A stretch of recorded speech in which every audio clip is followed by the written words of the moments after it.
night has fallen, when fear is coming, still you're calling me. When faith is lost and my hope exhausted. Shalom teman-teman teens, apa kabar semuanya? Kak Angel dan Kak Peter berharap teman-teman di rumah tetap sehat, tetap bersukacita ya. Walaupun pada saat ini kita masih beribadah secara online, tetapi teman-teman harus tetap bersukacita, bersama-sama kita bertumbuh di dalam Tuhan. Nah teman-teman, kita akan segera memulai ibadah kita. Mari semuanya kita mempersiapkan hati kita. Kita datang kepada Tuhan. Kita bersama-sama menyembah Tuhan, sebab Dia Tuhan satu-satunya yang kita andalkan di dalam hidup kita, teman-teman. Mari bersama-sama dengan sungguh kita datang kepada Tuhan.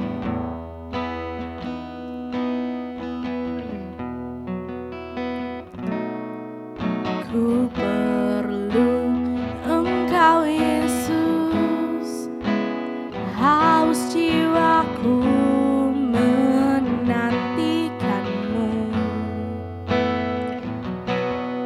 Ku percaya Kau penuh pengharapanku di dalam-Mu. Ku perlu Engkau Yesus, haus jiwaku menantikanmu.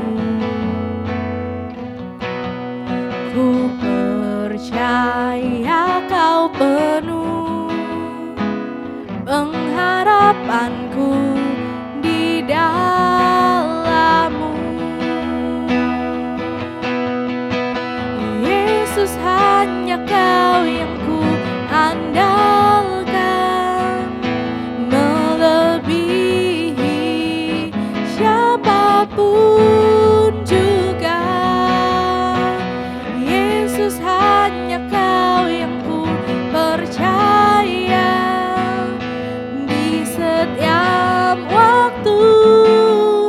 Tiada lain yang ku andalkan selain Kau, Yesus.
haleluya.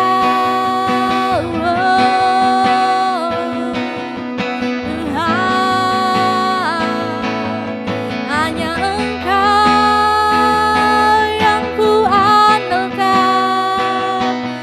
Terima kasih Tuhan. Kami bersyukur kepadamu Tuhan. Hikmat-Mu lebihi pikiranku. Jalan-Mu di atas segala jalanku. Tinggi dan dalamnya kasih-Mu. Hanya Kau Yesus yang ku andalkan. Hikmat-Mu lebihi pikiranku. Jalan-Mu di atas segala jalanku. Tinggi dan dalamnya kasih-Mu. Hanya Kau Yesus yang ku andalkan. Hanya Kau Yesus yang ku andalkan. Yesus, hanya Kau yang ku andalkan.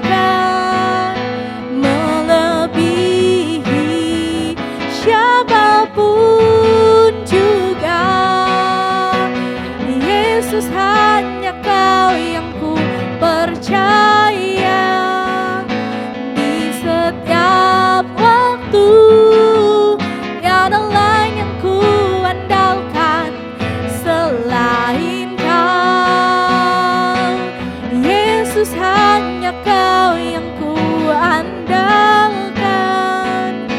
Melebihi siapapun juga. Yesus, hanya Kau yang ku percaya. Di setiap waktu tiada lain yang ku andalkan selain Kau. Tiada lain yang ku andalkan selain Kau. Tiada lain yang ku andalkan selain Kau, Yesus. Haleluya. Beri tepuk tangan bagi Tuhan. Dan teman-teman, kita akan mendengarkan cerita firman Tuhan yang akan dibawakan oleh Kak Runi. Shalom anak-anak teens yang dikasihi oleh Tuhan Yesus Kristus. Selamat hari Minggu. Senang sekali Kak Runi bisa kembali berjumpa dengan adik-adik dalam ibadah online 3G Teens. Semuanya dalam keadaan sehat ya. Kak Runi berdoa semuanya ada dalam lindungan Tuhan, semuanya aman ya. Hari ini Kak Runi akan berbagi firman Tuhan. Kita akan terus belajar masih dari kitab Ester. Namun sebelum kita belajar, ada baiknya mari kita berdoa. Mari kita berdoa. Terima kasih Tuhan Yesus, kami mengucap syukur Tuhan untuk kasih Tuhan, untuk anugerah Tuhan. Kami boleh ada di hari Minggu ini Tuhan. Kami boleh ada mengikuti ibadah online 3G Teens. Terima kasih banyak Tuhan Yesus. Bapa, segala pujian penyembahan kami sudah naik kepada Engkau. Sekiranya itu menyenangkan hati-Mu Tuhan. Tiba saatnya Tuhan kami akan mendengarkan kebenaran firman Tuhan. Kami meminta di dalam nama Yesus memberikan kami hikmat, memberikan kami fokus supaya kami bisa mendengarkan firman Tuhan ini Tuhan. Dan biarlah firman Tuhan ini kami mengerti dan kami melakukan di dalam kehidupan kami masing-masing. Terima kasih Tuhan Yesus, Allah memberkati kami semua. Dalam nama Tuhan Yesus kami berdoa, amin. Hari ini kita akan belajar dari kitab Ester pasalnya yang kelima ayat 1-8 disambung dengan pasal ke-6 ayat 1-14. Nah adik-adik, di pasal-pasal sebelumnya diceritakan dari pasal 1 sampai pasal ke-4 ada seorang sosok. Dia adalah Haman, dia adalah pembesar raja. Karena jabatannya yang tinggi, karena kekuasaannya, maka dia meminta agar semua orang di Susan mereka harus sujud menyembah kepada dia. Namun ternyata di Susan ada seorang Yahudi yang bernama Mordekai. Nah, Mordekai ini adalah orang yang tidak mau sujud menyembah kepada Haman. Oleh karena itu hal ini menjadi masalah sebab Haman tidak menyukai sikap daripada Mordekai. Haman tidak terima sikap dari Mordekai. Oleh karena itu Haman ingin untuk memusnahkan Mordekai, bukan hanya Mordekai tapi semua bangsa Yahudi yang ada di Susan. Singkat ceritanya, maka pada saat itu benteng Susan sudah gempar dengan kabar tersebut. Mordekai yang mengetahui berita itu lalu memberitahukannya kepada Ratu Ester. Waktu Mordekai telah memberitahukan kepada Ratu Ester, dia berharap Ratu Ester bisa melakukan satu tindakan untuk mencegah terjadinya pembantaian seluruh orang Yahudi yang ada di sana. Tetapi didapati lagi masalah sebab kalau Ratu Ester mau untuk mencegah pembantaian ini terjadi, artinya Ratu Ester harus pergi bertemu dengan Raja Ahasveros yang saat itu memerintah kerajaan Media Persia. Tetapi sudah 30 hari Ratu Ester ini tidak dipanggil untuk menghadap Raja Ahasveros. Dia tidak diundang oleh Raja Ahasveros. Dan menurut aturan kerajaan, orang yang tidak diundang atau tidak dipanggil menghadap raja, kalau sampai dia pergi menghadap raja, maka hukumannya cuma satu, yaitu hukuman mati. Oleh karena itu Ester pun akhirnya dia meneguhkan hatinya bahwa dia harus bisa menjadi orang yang berdiri menyelamatkan bangsa Yahudi. Dia mengambil komitmen, dia mengambil pilihan untuk pergi menghadap raja sekalipun memiliki resiko yang sangat besar, yaitu nyawa taruhannya. Akhirnya Ester memberitahukan kepada Mordekai untuk pergi beritahukan kepada bangsa Yahudi yang ada di Susan bahwa harus berpuasa selama 3 hari sebelum Ester ini masuk untuk menghadap Raja Ahasveros. Dan bukan hanya Mordekai dan bangsa Yahudi, Ester dan dayang-dayang yang di istana pun mereka pun ikut berpuasa. Itu sedikit flashback untuk pasal-pasal sebelumnya sebelum kita masuk ke pasal 5. Nah, di pasal 5 ini adalah hari ketiga.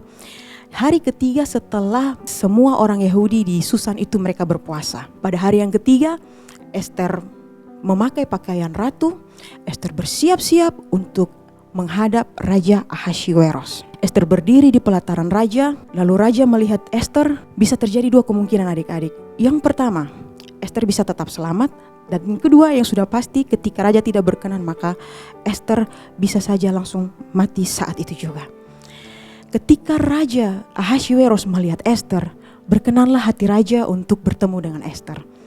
Tandanya adalah apa adik-adik? Raja mengambil tongkat emas milik raja lalu diacungkan kepada Ester.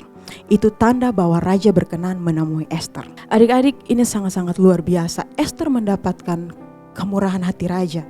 Ester mendapatkan kasih karunia melalui sebuah tanda, yaitu tongkat. Tongkat emas itu adalah hal yang kecil. Namun Tuhan memakai itu untuk membuat Ester memiliki kehidupan. Ester tidak jadi dihukum mati. Melalui tongkat emas itu menandakan ada kehidupan buat Ester. Adik-adik, kita belajar bahwa dari hal-hal kecil Tuhan bisa pakai, dan itu Tuhan bisa membuat dampak yang begitu besar untuk kehidupan seseorang. Dari yang harusnya mati, dia bisa menjadi hidup. Jadi jangan sepelekan hal-hal kecil yang adik-adik temui. Jangan sepelekan pekerjaan-pekerjaan kecil yang dipercayakan untuk adik-adik. Bukan hanya adik-adik, buat Karuni juga, buat kita semua. Selalu menghargai, selalu setia mengerjakan hal-hal yang kecil. Karena di tangan Tuhan, Tuhan bisa membuat itu berdampak sangat-sangat besar. Setelah raja mengacungkan tongkat emasnya kepada Ester, lalu Ester mendekat kepada raja, lalu Ester meraih tongkat emas itu, Ester menyentuh tongkat emas itu. Raja pun langsung bertanya kepada Ratu Ester, apa maksud ratu? Apa yang ratu inginkan? Kalau bisa ratu, nanti setengah dari kerajaan ini aku akan berikan kepada ratu. Begitu kata Raja Ahasveros. Nah, menarik di sini jawaban dari Ester adik-adik. Ester memang memiliki maksud dan tujuan adalah untuk memberitahukan kepada raja tentang rencana Haman untuk memusnahkan bangsanya. Namun di saat pertemuan pertama dengan Raja Ahasveros, Ester itu pribadi yang penuh hikmat. Dia sabar, dia tidak buru-buru untuk memberitahukan apa maksud sebenarnya. Adik-adik, disinilah gunanya persiapan sebelum melakukan sesuatu. Di sini gunanya berdoa sebelum mempersiapkan sesuatu. Ester sebelum menghadap Raja Ahasveros, Ester dan semua kaumnya itu berdoa, mereka berpuasa, mereka bergumul. Dan Karuni percaya bahwa di dalam pergumulan mereka, di dalam doa mereka, di situ Tuhan memberikan hikmat, Tuhan memberikan petunjuk, Tuhan memberikan arahan. Begitu Ester sampai di depan Raja Ahasveros, tidak buru-buru untuk dia menyatakan maksud yang sebenarnya. Apa yang menjadi petunjuk Tuhan bagi Ester? Ini menarik adik-adik. Sebab yang Tuhan tunjukkan kepada Ester adalah, Ester, sebelum engkau meminta hal yang lain, engkau harus menyenangkan hati raja, memikat hati raja. Sebab apa? Raja sudah satu kali memberikan kesempatan hidup kepada Ester. Sebelumnya Ester ini tidak diundang oleh raja, namun dia memberanikan diri untuk bertemu dengan raja. Dan raja pun berkenan atas dia. Artinya Ester menerima satu kesempatan hidup dari raja. Dan di titik ini Ester tidak terburu-buru minta sesuatu lagi, Apalagi Raja Ahasveros sudah menawarkan setengah kerajaan pun bisa raja kasih. Namun Ester penuh hikmat, dia sabar, dia mau untuk menyenangkan hati raja. Caranya adalah, adik-adik, Ester mengundang Raja Ahasveros untuk datang ke perjamuan makan. Nah, bukan hanya Raja Ahasveros, tapi Ester bilang sertakan dengan Haman agar mereka berdua, Raja dan Haman, datang ke perjamuannya Ester. Adik-adik, kita belajar dari pribadi Ester bahwa jadilah pribadi yang bisa mengucap syukur. Ketika adik-adik mendapatkan satu berkat dari Tuhan, belajarlah mengucap syukur untuk hal tersebut. Dan yang kedua, mintalah hikmat Tuhan, bukan minta lagi kepada orang yang memberikan kepada kita. Ada baiknya kita meminta hikmat Tuhan sehingga kita bukan lagi meminta yang kedua, yang ketiga, namun kita meminta untuk kita bisa menyenangkan hati orang yang memberikannya. Kalau Tuhan yang memberikan berkat, mari kita senangkan hati Tuhan. Kalau orang tua memberikan berkat, mari kita senangkan hati orang tua. Itu caranya. Jadi jadilah pribadi yang sabar, jadilah pribadi yang berhikmat, tidak buru-buru untuk terus minta-minta lagi, namun kita pun bisa melakukan sesuatu untuk orang yang sudah memberkati kita. Ketika raja mendengar undangan dari Ratu Ester, maka raja pun memenuhi undangan tersebut. Akhirnya raja memerintahkan pasukannya untuk memberitahukan kepada Haman untuk sama-sama dengan raja datang kepada perjamuan yang Ester lakukan. Ini bisa kita sebut perjamuan yang pertama. Pada saat perjamuan pertama ini diadakan, begitu raja makan, raja minum anggur, raja ini masih penasaran apa sih yang sebenarnya yang diinginkan oleh Ratu Ester, apa sebenarnya maksud dari Ratu Ester. Oleh karena itu, waktu perjamuan pertama ini raja pun bertanya kepada Ratu Ester, apa yang engkau inginkan, apa yang menjadi maksudmu untuk mau menemui aku. Tapi menarik adik-adik, apa yang dikatakan Ester, Ester masih menahan untuk memberitahukan maksudnya. Ester masih bilang, raja, jikalau baik di pemandangan raja, jikalau raja berkenan, bolehlah raja bersama Haman lagi datang di perjamuan yang kedua yang akan Ester adakan. Dan raja pun mengiyakan dan raja pun mengabulkan apa yang menjadi keinginan Ratu Ester. Setelah perjamuan ini selesai, semuanya pulang, sampai di pintu gerbang, ternyata Haman melihat Mordekai. Haman melihat Mordekai sedang duduk di pintu gerbang kerajaan.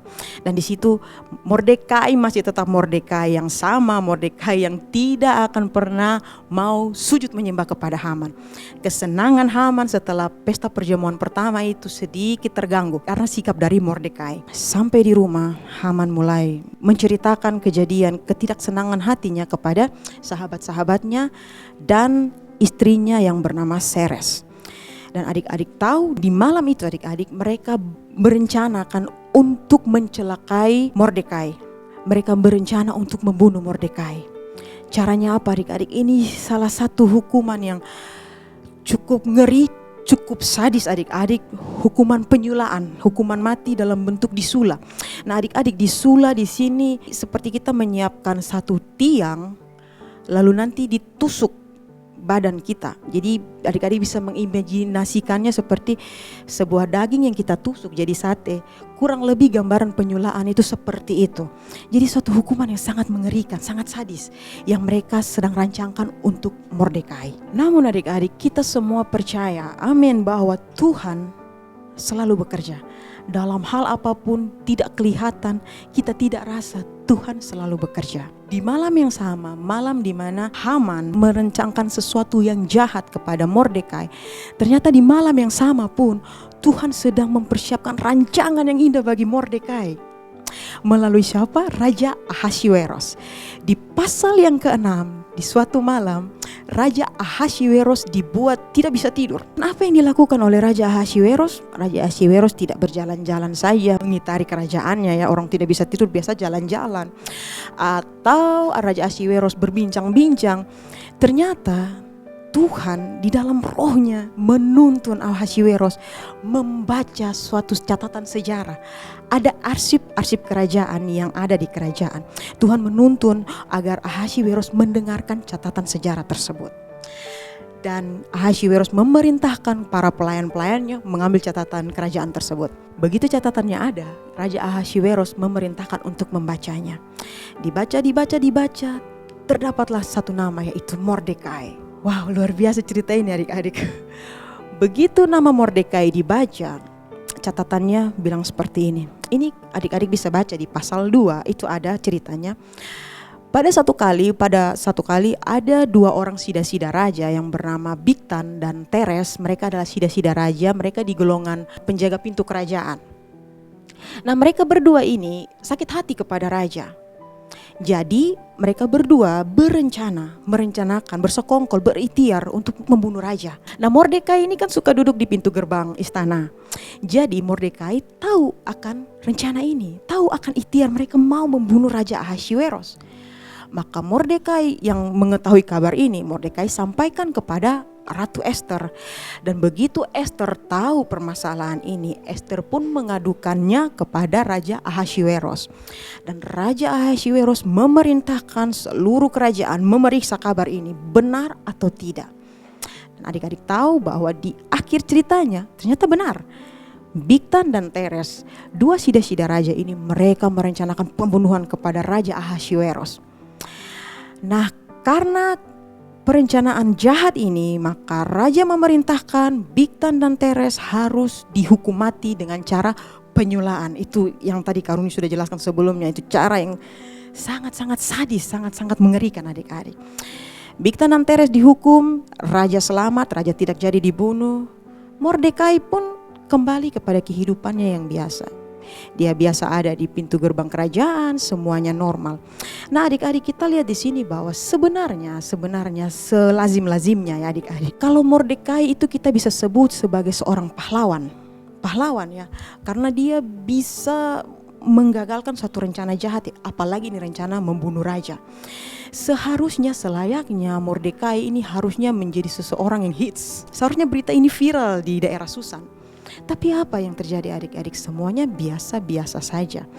Tetapi perbuatan Mordekai ini sudah dicatat di dalam catatan sejarah kerajaan Media Persia. Dan sikap dari Mordekai yang luar biasa, dia begitu rendah hati. Mordekai tidak protes karena dia tidak menerima apa-apa dari raja, menerima apa-apa dari kerajaan. Mordekai tetap menjadi Mordekai yang biasa. Dia hanya tahu melakukan yang benar dan dia lakukan itu. Itu Mordekai. Lalu kita kembali ke malam di mana pelayan raja membacakan catatan sejarah. Begitu selesai dibacakan tentang catatan Mordekai, langsung Raja Ahasveros bertanya kepada para pelayan itu, sudahkah orang seperti Mordekai yang sudah berjasa kepada kerajaan, sudah berjasa menyelamatkan raja, mendapatkan sesuatu dari kerajaan atau mendapatkan penghormatan dari kerajaan? Ternyata jawab dari para pelayan raja ini adalah Mordekai belum mendapatkan apa-apa dari kerajaan. Lalu adik-adik, kita kembali lagi sedikit kepada Haman dan teman-temannya yang merencanakan hal yang jahat tadi. Mereka mau membunuh Mordekai. Dengan semangat datanglah dia ke kerajaan.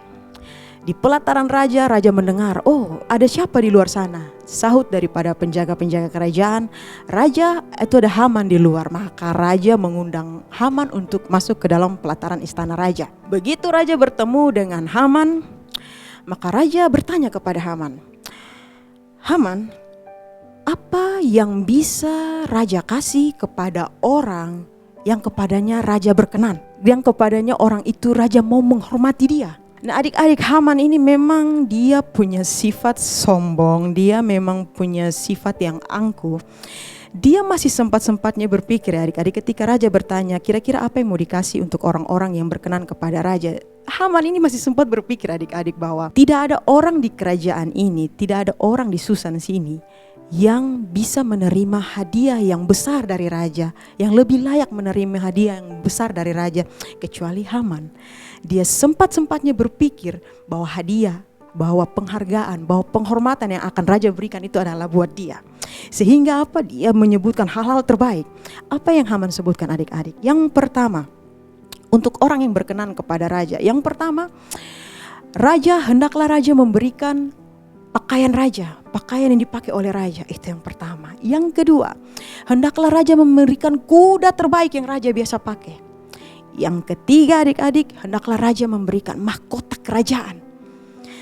Kita lihat bahwa Haman itu adalah orang yang sangat-sangat, mohon maaf kalau ini pakai istilah gila-gila hormat ya. Karena itu menjadi masalah ya.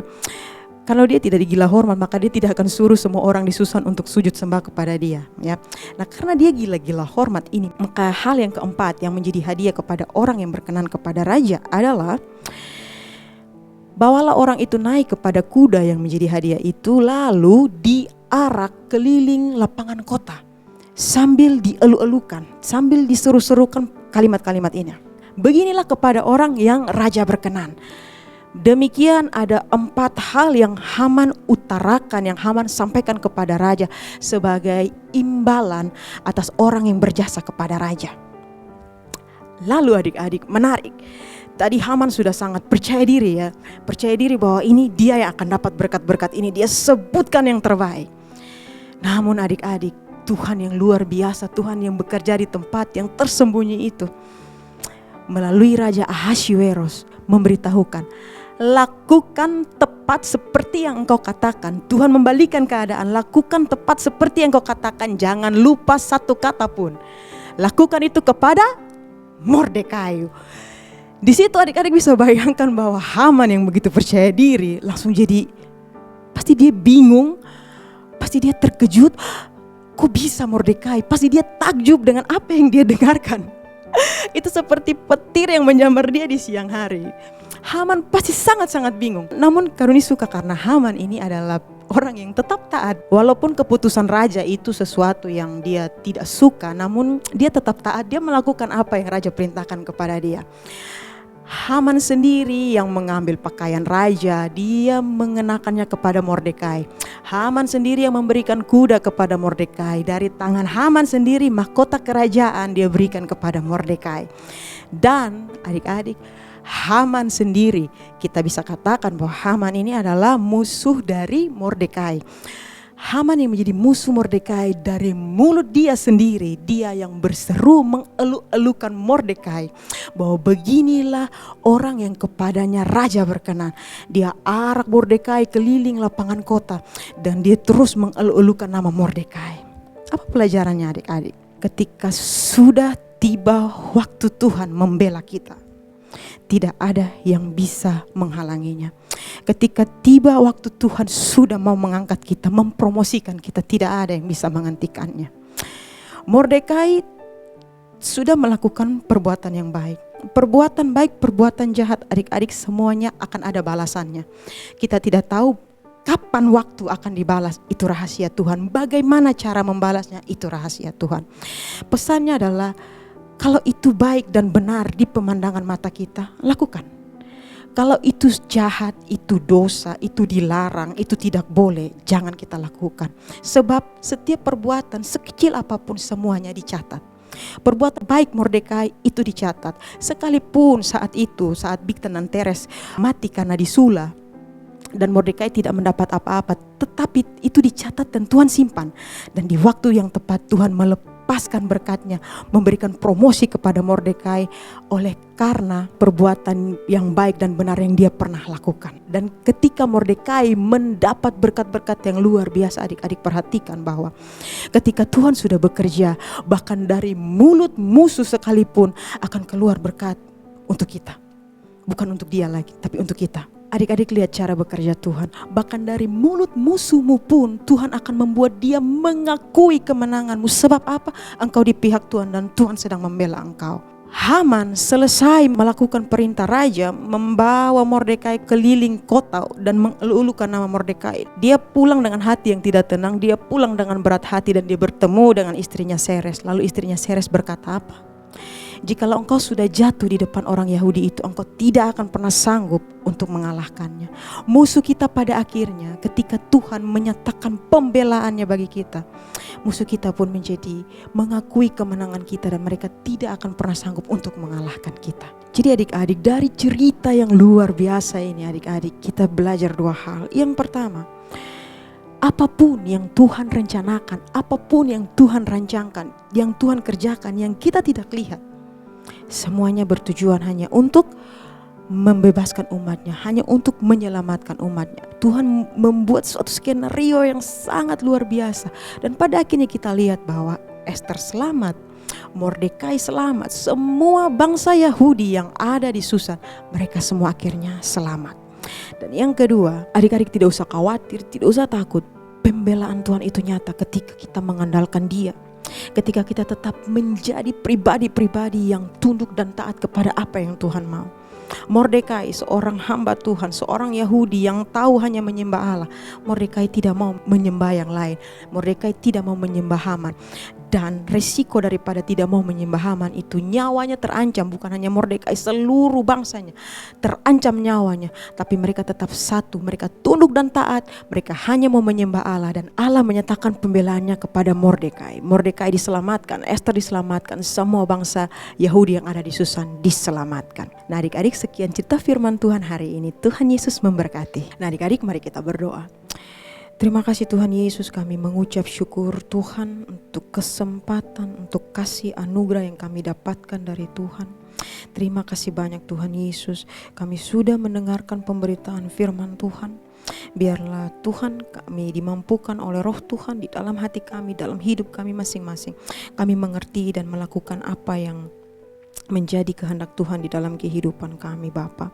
Tuhan Yesus, ajar kami menjadi pribadi-pribadi seperti Esther Tuhan, yang bisa sabar, yang bisa mengucap syukur, yang tidak terburu-buru untuk meminta dan meminta lagi Tuhan. Namun jadikan kami Esther-Esther yang bisa melakukan sesuatu untuk menyenangkan hati kepada orang yang sudah memberkati kami, kepada pribadi-pribadi yang sudah memberkati kami. Terima kasih Tuhan Yesus, kami juga terus mendoakan Tuhan Yesus, ajarlah kami dan bentuklah kami seperti seorang Mordekai Tuhan, yang tetap tidak menyembah kepada yang lain, tidak menyembah kepada yang tidak dia percayai, hanya menyembah kepada Allah saja, tetap taat kepada Allahnya saja. Sekalipun Tuhan Yesus ada begitu banyak resiko, ada begitu banyak hal yang kami pertaruhkan karena hanya menyembah Allah saja, tapi kami mau percaya Tuhan, kalau Mordekai Tuhan, Engkau membela dia Tuhan, memberikan kehidupan, memberikan promosi kepada dia Tuhan, maka kami pun Engkau akan ajarkan Tuhan, Engkau ingatkan kami melalui firman Tuhan, bahwa kami pun tetap akan mendapat pembelaan Tuhan dengan cara kami taat dan tunduk kepada Engkau, sekalipun itu adalah hal-hal yang sulit. Terima kasih Tuhan Yesus untuk pemberitaan firman Tuhan ini. Biarlah ini menjadi rema bagi anak-anak Tuhan, biar anak-anak Tuhan mengerti hal ini, mereka ingat di dalam kehidupan mereka, mereka ingat dalam hati mereka Tuhan Yesus, mereka melakukannya menjadi anak-anak yang luar biasa. Terima kasih Tuhan Yesus, hamba berhenti berbicara Tuhan, namun biarlah roh Tuhan yang terus berbicara kepada kami semua, memberkati kami semua. Bapa yang ada di dalam kerajaan sorga, saat ini kami akan memberikan persembahan kami di dalam nama Yesus. Tuhan memberkati setiap persembahan yang akan diberikan oleh anak-anak Tuhan. Biarlah persembahan ini berguna bagi pekerjaan-pekerjaan Tuhan. Engkau membalas berlipat kali ganda setiap anak-anak Tuhan yang memberikan dengan tulus, dengan sukacita, dan dengan ucapan syukur. Terima kasih Tuhan Yesus. Haleluya. Amin. Baik teman-teman, kita telah mendengarkan cerita firman Tuhan dan kita akan memberikan persembahan. teman-teman dapat mengumpulkannya di rumah, kemudian dititipkan kepada orang tua untuk dibawa ke gereja Sitri Pemulihan Kupang. Selamat memberi, Tuhan Yesus memberkati.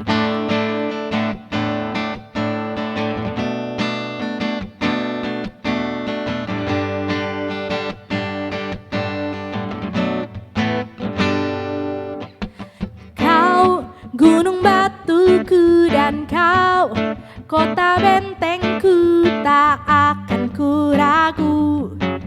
Kau menjamin hidupku, kau keselamatanku, dan kau yang membelaku, tak akan ku takut. Kuasamu di dalamku, walau badai menerpa di dalam hidupku ini, namun tanganmu Tuhan mengangkatku tinggi. Kau Tuhan yang benar, tak pernah tinggalkan. Dahulu, sekarang, selamanya, janjimu tak berubah. Kau Alfa dan Omega, awal dan akhir. Semesta alam memuja Engkau Tuhan yang benar. Mari semuanya bersama-sama kita bertepuk tangan memuji Tuhan.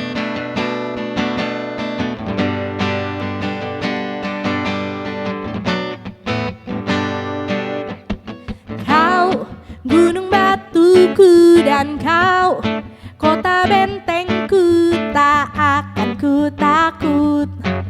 Kau menjamin hidupku, kau keselamatanku, dan kau yang membelaku, tak akan ku takut.